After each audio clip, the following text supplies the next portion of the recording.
Hello, everyone. I hope that you're having a great start to your day today. It's a beautiful day outside, or maybe it's a terribly rainy day outside. I don't know because I recorded this a little bit early. Too early to know the weather. So, hope you're enjoying your day. Hopefully, it's not too bad. Hopefully, everybody's having a great time at work and everything's going smoothly. So, today we're going to be talking about a little bit actually about sin and what it can do to our lives. In 1969, the U.S. Patent Office issued a patent for the game Twister.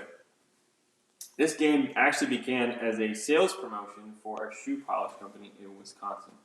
The creator, Rain Geyer, was toying with the idea of offering color patches that went on kids' feet, along with a corresponding walk-around color grid.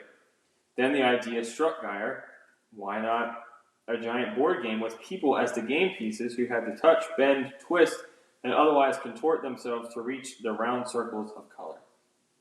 Geyer called it Pretzel, and the idea attracted the game giant Milton Bradley, who then bought the game and renamed it Twister. Toy stores, however, didn't quite get the concept, and company officials felt that they had a sure flop on their hands. That is until the game was played on The Tonight Show, and many people watched and laughed and found it extremely funny as the show host and his guests tried to reach these different circles on or around each other, and it just got into this big twisted mess. And it became an immediate hit, and more than 3 million games were sold that first year. If you've ever played the game, you know how difficult it is to remain standing as your opponent stretches underneath you or around or between your arms or whatever the case may be, and the last person standing wins, but often everybody ends up in this big heap. And in a way, the sin is like the game of Twister. Before we know it, our pride trips us up, or our anger bends us backwards, or there's that temptation to tell a small lie, and we end up tied up in knots. The writer of Hebrews warned us about the sin that so easily entangles us and threatens to knock us off of our feet. In order to keep going, we have to avoid getting twisted up in sinful behaviors or attitudes. How do we do that?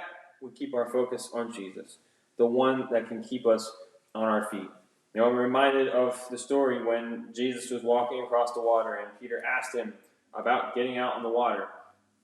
We see that Peter gets out in the water, maybe he takes a few steps or whatever the case is, and he takes his focus off Jesus and starts looking at what's around him, and that's when he began to sink, when he took his eyes off of Jesus.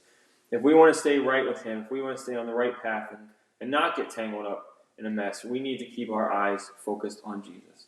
I hope that as you go through the rest of your day, you remember this, and maybe if you have this game in your game closet or whatever and you see it, you remember that we need to keep our eyes on Jesus so that he can keep us on our feet until that day when he comes back.